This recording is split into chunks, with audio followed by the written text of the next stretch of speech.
For years now, we have been subjected to the exact same headline over and over again. Like, you've seen it, I've seen it. Oh, absolutely. It's everywhere. Right. It's this massive, screaming neon sign of societal dread, basically saying artificial intelligence is coming for all of our jobs. Yeah, the classic robot takeover narrative. Exactly. The whole story has been that the algorithms are here, they're learning exponentially fast, and, we are all about to be permanently, hopelessly unemployed. But then you look at your window. Or you just tried to get something done. Right. You talk to a friend who is, trying to hire for their team, or you try to get a basic service done in your town, and you are hit with this massive, undeniable contradiction. Yeah. We are actually in the middle of a historic labor shortage. Like, there are help-wanted signs in the physical world and thousands of unfilled recs in the corporate world. I mean, companies are absolutely desperate for people. It's a profound paradox because we have this pervasive cultural narrative of mass, immediate technological unemployment, and it has just collided head-on with the stark economic reality of a shrinking available workforce. And that is exactly what today's deep dive is dedicated to. We are going to figure out exactly why this mismatch is happening, how AI is actually changing the workforce underneath the hood, and crucially, what you, the listener, need to know to navigate or lead in this bizarre new landscape. Yes, and we have a fantastic source for this. We do. Our guide today is an incredibly insightful research paper by Dr. Jonathan H. Westover, and it's titled Human Capital in the Age of AI and Scarcity. Okay, let's unpack this because reading through this paper, it becomes very clear that almost everything we assumed about the future of work is, somewhat backwards. It really is. To set the table here, Dr. Westover outlines a core premise, which is that we are currently facing what he calls task-level AI disruption, alongside a massive demographic labor contraction. Task-level disruption, so not job level. Exactly. AI is not coming in and eliminating entire job categories wholesale, like some dystopian science fiction movie. Instead, it's fundamentally shifting the composition of our daily work. Right. Think about a job not as a single title, but as a bundle of, say, 30 different tasks. Okay, 30 tests. AI might fully automate 10 of those tasks, like the routine data processing or, the initial drafting of a report. But it leaves behind the other 20 tasks. And those remaining tasks almost entirely require human judgment, empathy, and complex problem solving. The stuff machines are terrible at. Precisely. And the shift is happening right at the exact moment in history when humans capable of doing those things are becoming much harder to find. I mean, this completely flips the script on how businesses have traditionally operated. For decades, going back to the late 20th century, companies have basically treated human labor as this abundant, endlessly renewable resource. Oh, absolutely. The assumption was just, there will always be a stack of resumes on the desk for any open position. And in that old worldview, the technological infrastructure, the server farms, the enterprise software, the computing power, that was the scarce, heavily guarded, expensive resource, right? Right, the stuff you kept in the locked server room. Exactly. Organizations plan their entire capital allocation strategies around that reality. You hired cheap labor to maximize the expensive machines. But now we are looking at an inverted labor-to-compute ratio. The inversion is wild when you actually think about it. Compute, meaning AI models, processing power, cloud algorithms, is now abundant. Highly abundant. It is relatively cheap, and it is infinitely scalable. Like, you can deploy it across an entire global organization in an afternoon. But human expertise, on the other hand, has become the scarce binding constraint on an organization's ability to actually function and grow. If we connect this to the bigger picture, we see that this inversion changes the fundamental math of work. When AI tools are deployed, the data from RAMP and Revelio labs shows that companies are often increasing their headcount, not decreasing it. Wait, really? Increasing? That is so counterintuitive to the average person. It is. I mean, if a firm buys a multi-million-dollar enterprise AI system to handle the workload, the immediate assumption is that they should need fewer people on the payroll. You would think so, but what these companies are discovering in real time is that AI handles the raw processing beautifully, but it completely lacks contextual judgment. Right. It lacks relational skills to manage a frustrated client.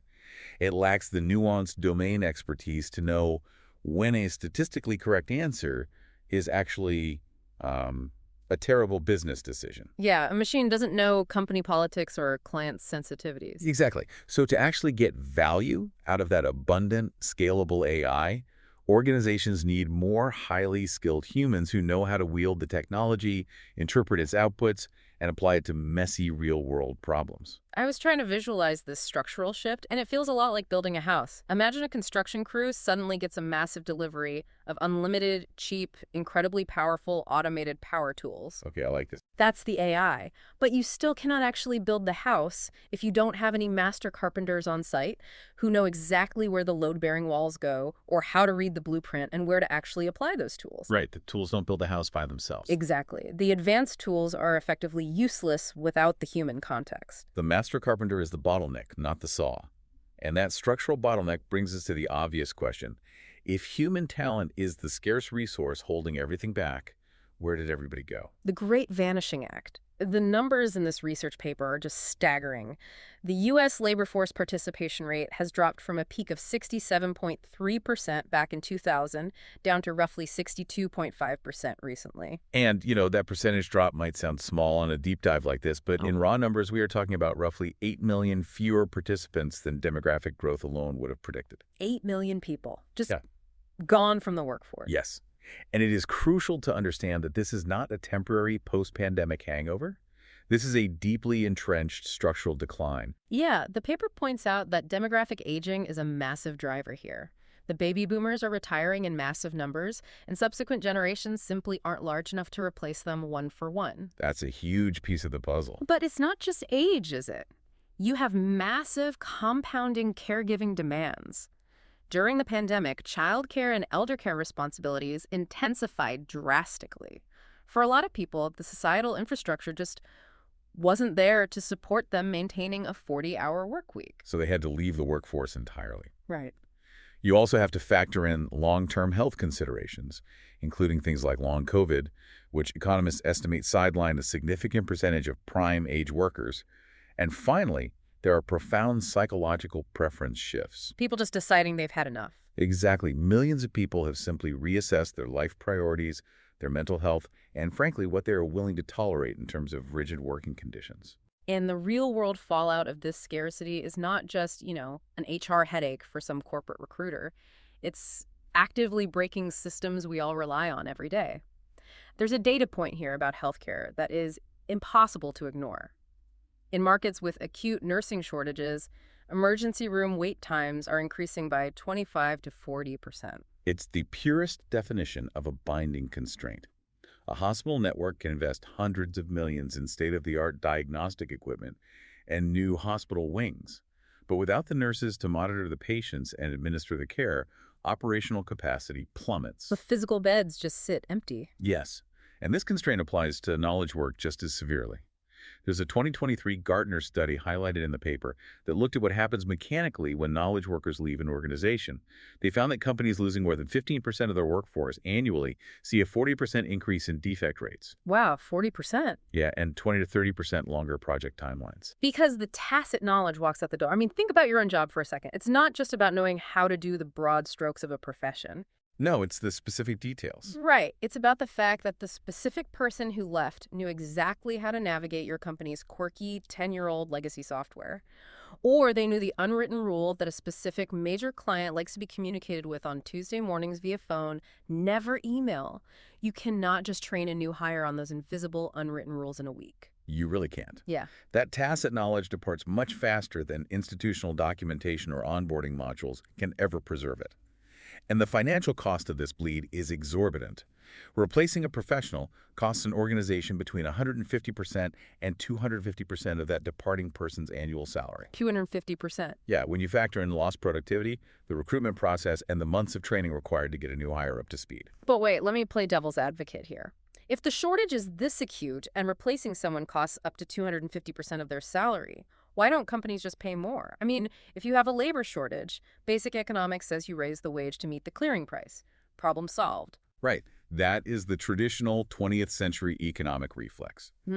But Dr. Westover emphasizes that we are dealing with a structural, qualified labor scarcity, not a cyclical one. Okay, what does that mean in practice? Throwing a temporary 5% wage bump at the problem assumes the workers are just sitting on the sidelines waiting for the right price. But if the workers literally do not exist because of demographic aging, or if they are caregivers who physically cannot work a rigid 9-to-5 schedule regardless of the salary, then money alone doesn't solve the operational crisis. Wow. Okay, so if replacing someone costs 250% of their salary and you can't just buy your way out of the shortage, suddenly rigid corporate rules aren't just annoying for employees, they are a massive financial liability for the company. A huge liability. Let's look at how organizations are responding to this, because the divide is stark. Ford Motor Company provides an unbelievable warning tale here.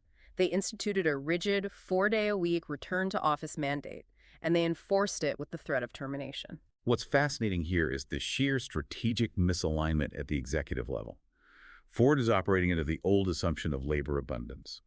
They have this belief that if you fire an engineer for not coming into the physical office in Michigan, there are 10 equally qualified engineers waiting outside the door for a job. But there aren't.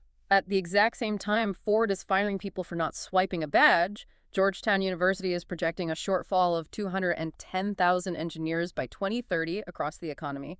Ford is literally having to rehire the previously terminated engineers as outside contractors because they physically cannot fill the gaps caused by their own rigid HR policies. It's a completely self-inflicted wound. Contrast that failure to adapt with a company like Dropbox. They adopted a virtual-first policy. Right. By decoupling the job from a specific physical desk in a specific expensive city, Dropbox expanded their geographic recruiting reach enormously.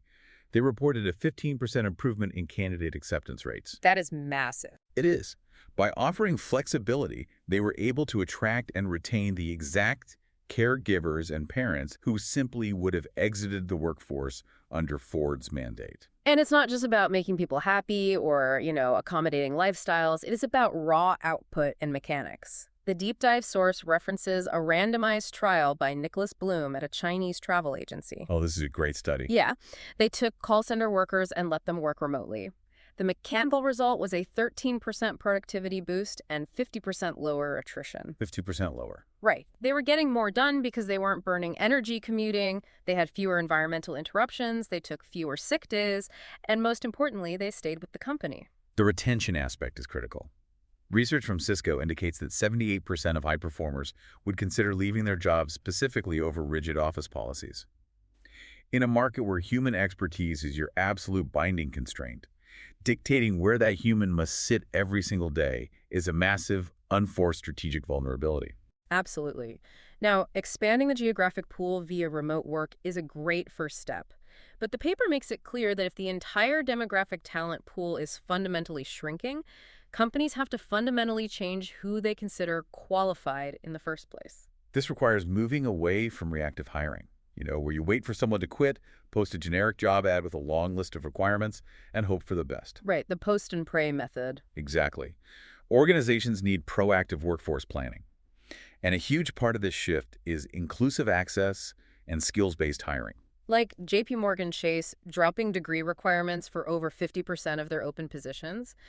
When a massive, prestigious, highly regulated bank does something like that, you have to look at the mechanics of why. And why do they do it? Because requiring a 4-year bachelor's degree automatically eliminates over 50% of the otherwise qualified candidate pool for middle-skill roles.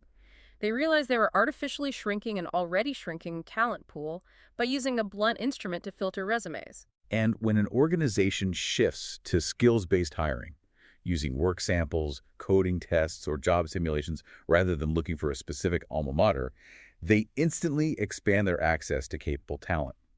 We are also seeing the vital rise of returnships. I love these. Yeah, they are structured, intentional programs designed specifically to help professionals who have been out of the workforce for an extended time, often those caregivers we discussed earlier, to re-enter and update their skills. Here's where it gets really interesting. You have this massive pool of capable people sidelined by life events, and instead of punishing them for a 3-year gap on their resume, companies like Goldman Sachs are actively courting them. Yes. The paper also highlights specific hiring initiatives for military spouses. This is a demographic that is highly educated but faces constant relocation. Historically, employers just threw out their resumes assuming they would just move again in 2 years. But by offering portable benefits and permanent remote work options, forward-thinking organizations tap into this incredibly resilient, motivated demographic that legacy employers simply ignore. It's brilliant. It is, but getting non-traditional talent in the door is only half the battle. The other half is the complete recalibration of what human resources scholars call the psychological contract. The psychological contract, the unwritten deal between employer and employee. The old 20th century contract was incredibly straightforward, right? You give us your unquestioning loyalty, you work your way up the ladder, and we will give you job security and a gold watch at retirement. Yeah, but that deal is dead. Completely dead. It has been thoroughly eroded by decades of corporate restructuring, layoffs, and the casualization of labor.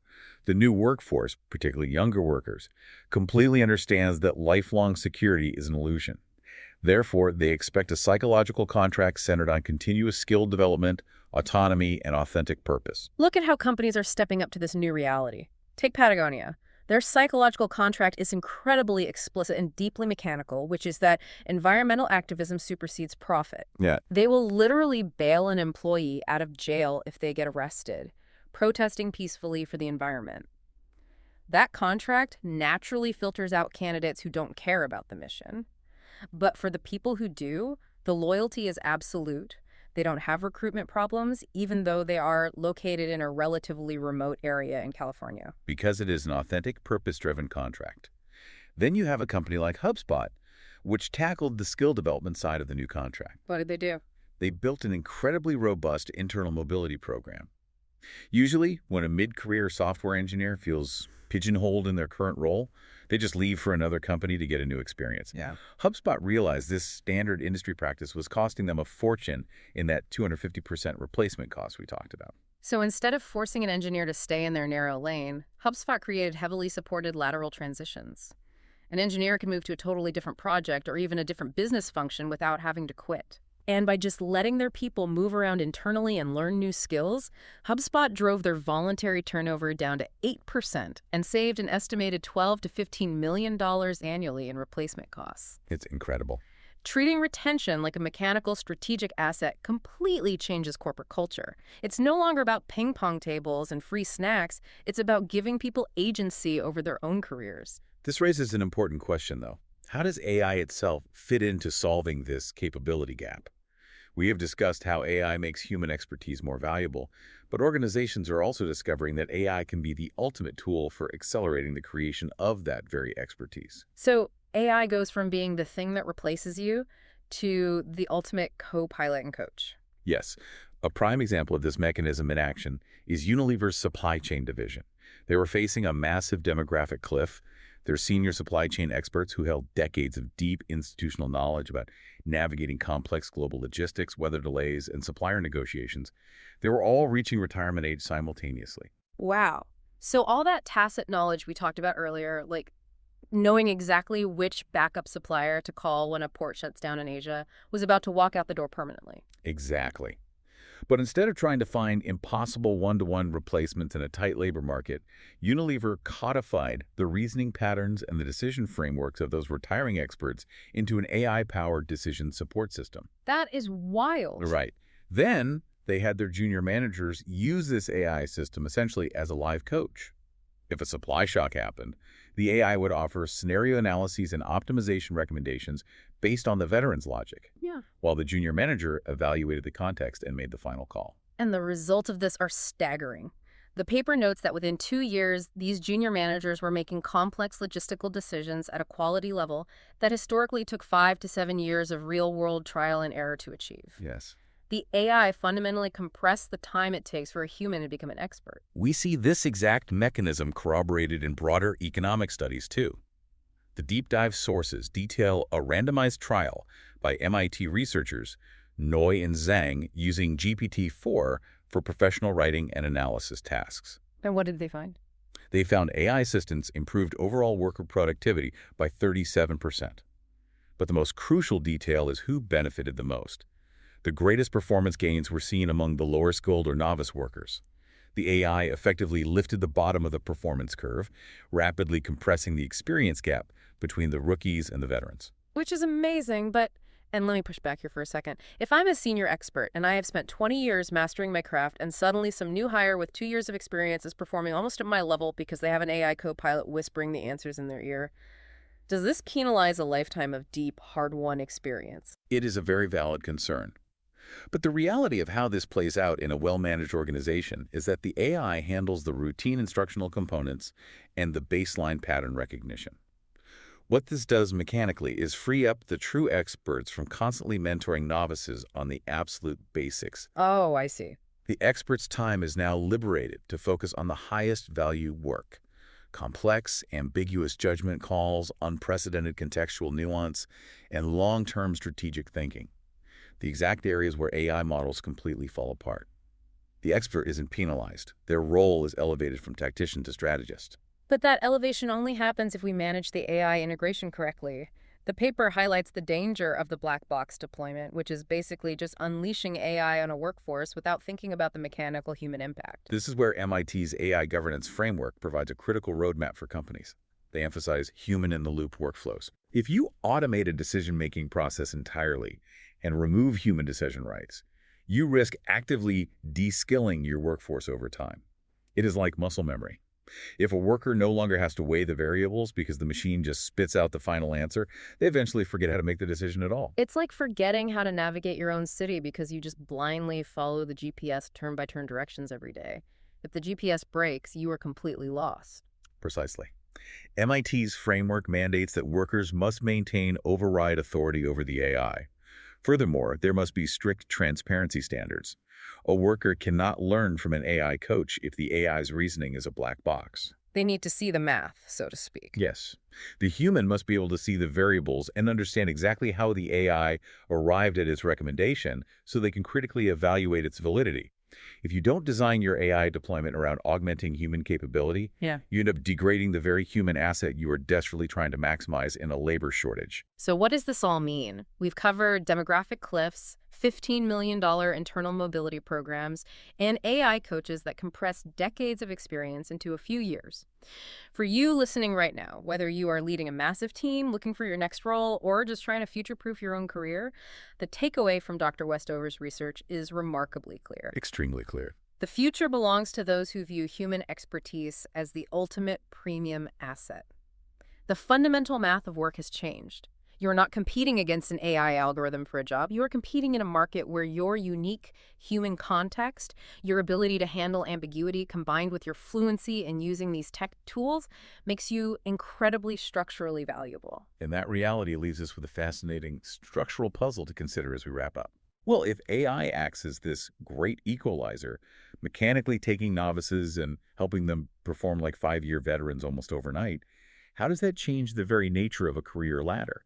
If we no longer have to spend a decade learning the ropes and doing routine tasks just to gain experience, what entirely new structures will we invent for human ambition? That is a wild thought to leave on. Thank you all for joining us on this deep dive.